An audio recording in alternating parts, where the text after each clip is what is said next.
If you want to be my nigga, you gotta pick lots of cotton. Make sure the cotton isn't very rotten. Hello, this is Spencer McGreal reading Slavery in the United States. This is a jarring statement at first glance, but I think the evidence is pretty simple and clear. Perhaps to reduce emotionality, replace slave with serf or peasant, which is appropriate since in practice they were the same thing. One system had a master who owned a slave. The other had a lord who owned land and a serf who was bound to work on. Both also had a belief that the master slash lord would often sleep with his subjects' wives, prima noctis, or right of first lie. Nobody had a conniption when the BBC does a documentary saying English peasants didn't have it that bad, so it's not unreasonable to think that chattel slavery in the United States would be a similar story. Height. Today in the United States, height is mainly a function of genetics, as starvation or chronic hunger is freakishly rare. But until the 1900s, chronic hunger and lack of food was a factor in height, which wealthier populations being visibly taller than poorer ones. Today, blacks are roughly the same height as whites, very slightly shorter. This surprises some. From the paper, a particular population, the nutrition, health, and morality of American slaves from childhood to maturity, in which Richard Shekel compared height percentages of black slaves to contemporary white populations at adulthood. So we can see that in adulthood, black slaves, despite being roughly the same height as whites today, were taller than most whites in the world, with the exception being English aristocrats and Swedes in Minnesota. How can this be if slaves were viciously exploited? Well, part of it is that slaves were on some of the richest land in the world and probably had access to more food than many populations. Hence his mention of nutrition earlier. Alienated labor. Roger Evans Jr., in his paper entitled The Economics of American Negro Slavery, calculated the return on capital of slaves in the U.S. and compared it to money lending and railroads. You can see the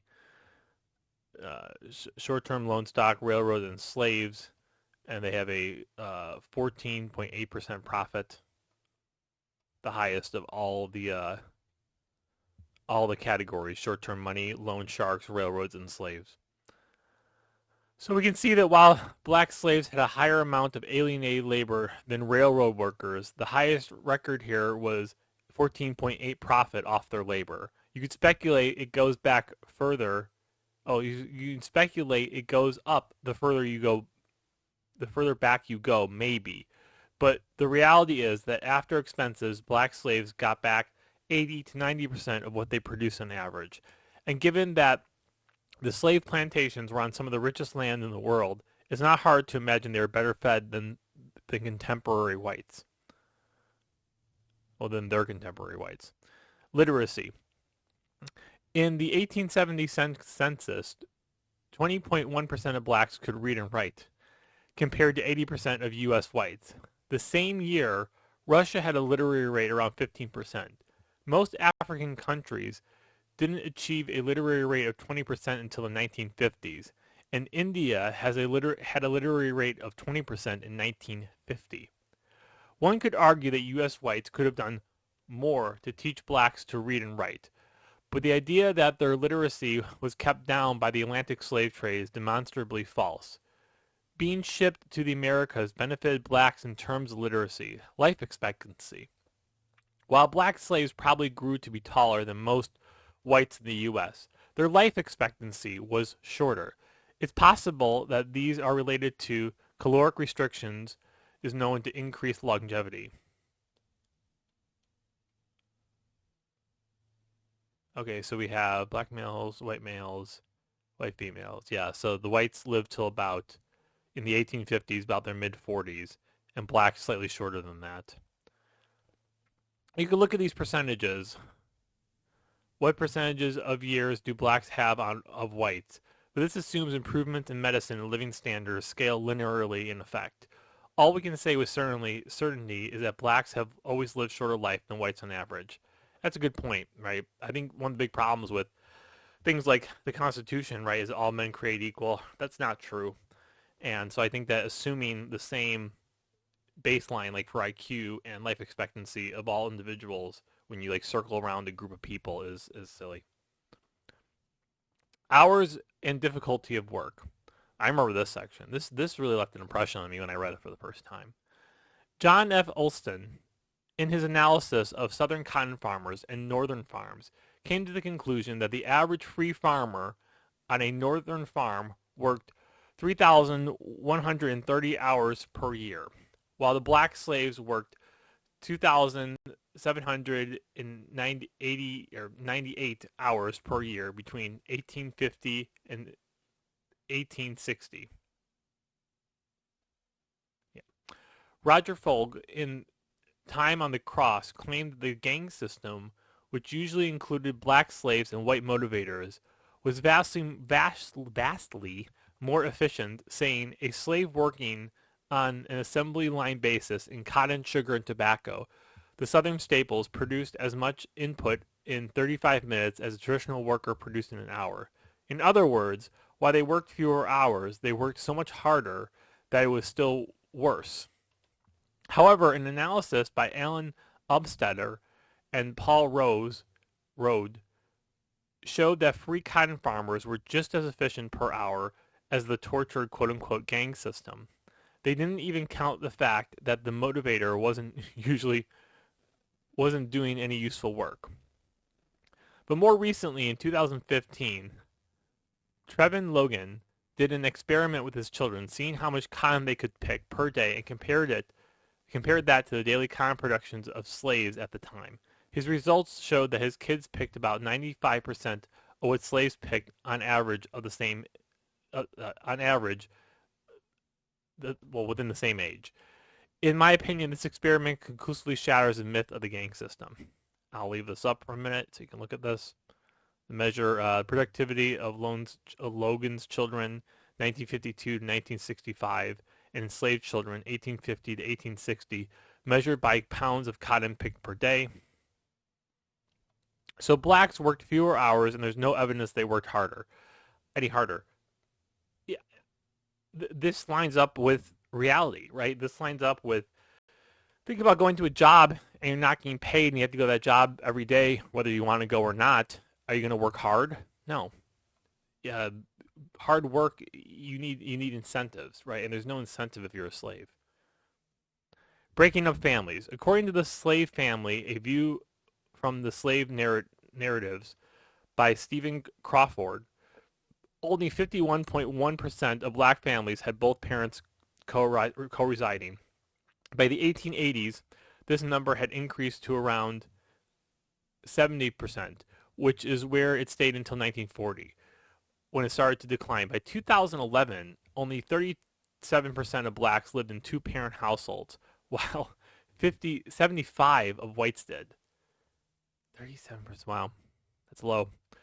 The breaking up of families line on slavery is probably more compelling back when blacks had nuclear families more than 51.1% of the time. I don't know of any statistics on the percentage of slave families broken up by sale, so we don't know what production of broken up black families was a result of being split up by sale. Yeah, I think, this one's a little weaker. I mean, I think if your family's literally being sold off, piecemeal because you have no control over the course of your lives, that's pretty tragic. The breakdown of the two-parent household affect the black population first, and now it's affecting the white population. And now, here in 2025, nobody's getting married, and we have lots of single mothers. In fact, the whole welfare state seems to be, the single mother, sexual freedom, just kind of paying for their consequences of their sexual actions. Corporal punishment. I can only find one quantitative record of how often corporal punishment was used, and that the records of Bernadette H. Barrows. The record spans a 23-month period, and over this period he issues 160 whippings, and he had 129 slaves. This averages out to 0.65 whippings per slave per year. However, having read through his records, Barrow seemed like a bit of a sadist who enjoyed what he did, and also, in my opinion, Barrows was not typical. But the system made it so that people like Burroughs can have as much power over people as he did. This is an unavoidable reality of slavery, and why it is good that white people worldwide abolished it, not only in their countries but around the world. Well, we went over this in a previous video. That is it. Libya has an open air slave market as late as 2021, where they're selling African men and women for what, $700 a pop or something ridiculous. So that's not true. I am shocked at how difficult it is to find basic corporal punishment data during slavery. You may think something that is so often referenced in film and in essays and presentations on other topics that the data would be easier to find. Well, that's I think he might go over this. No, there's only a little bit left, but that's the big problem with this entire field, right? Is that until people like this guy that did this analysis where he has children pick cotton to kind of prove that Trevor Logan, people just kind of believe these narratives about slavery without doing any kind of fact checking. So you need to have enough balls to kind of confront these narratives, and it's that problem I've described before. And Brian Falk put it beautifully when he talked about people engaged in these conversations. They don't have the data in their head. They don't have things memorized. They don't have like flashcards they're reciting at lunch to kind of get into an argument with a racist at dinner. They believe that there's reams and reams of data just kind of over the hill, right? These academics have kind of figured everything out. And then they establish narratives after they figured out all the data, when clearly it's the other way around. They establish these narratives to make white people feel bad, and then they kind of cherry pick data afterwards. Subjective texture. If you've gone to public schools, these statistics I posted here may seem odd with the subjective texture of various experiences, how you feel slavery was based on the stories and narrative presented in public schools. Well, okay, he's going to this now. There's a great book called They Were White and They Were Slaves. I think I have that one, which is full of personal accounts of a very different world. In fact, a world much more similar to today regarding race and slavery. Here are some examples. You know, boss, these days there is three kinds of people. The lowest down is a layer of white folk. Then there's these middle, a layer of colored folk. And then on the top, the cream, is a layer of good white folk. The slaves saw enough abject poverty, disease, and demoralization among the poor whites to see that their own condition under Oldie Masta's protection as perhaps not the worst of evils. And that's from Edgar D. Genvert's Rather Be a Nigger Than a Poor White Man, Slave Perceptions of Southern Yemen and Poor Whites Towards a New Vision of America. When I was a boy, recalled Walter Mitchos, who had been a slave in Sumter, South Carolina, we used to sing Rather Be a Nigger Than a Poor White Man. Even in slavery, we used to sing that. Gangs of Irish immigrants worked ditching and draining plantations, building levees, and sometimes clearing land because of the danger to valuable Negro slave property. George Tempton Strong, a Whig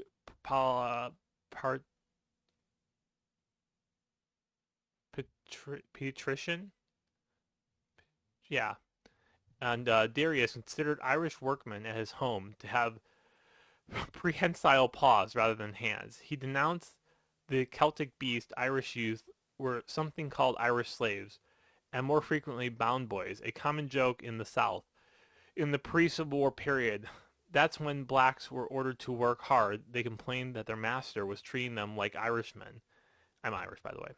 A slave expressed no surprise that his master, who was a big bucka, never associated with white trash. And Rosa Stark, who had been owned by a big planter in Southern Carolina, reported that poor whites had to use the kitchen door when they went up to the big house. Her mistress had a grand manner, no patience with poor white folk. No solidarity among the race. Frederick Law Olmsted, the landscape architect who designed the New York Central Park, observed bales of cotton being thrown from a considerable height into a cargo ship's hold. The men tossing the bales somewhat recklessly into the hold were Negroes. The men in the hold were Irish. Olmsted inquired about this to a mate on the ship. "Oh," said the mate, "the niggers are worth too much to be risked here. If the paddies are knocked overboard or get their backs broken, nobody loses anything. I want reparations." John Randolph of Roanoke traveled to England and Ireland with his black manservant Johnny, wrote a friend back home. "Much as I was prepared to see misery in the south of Ireland, I was utterly shocked at the condition of poor peasantry between Limerick and Dublin.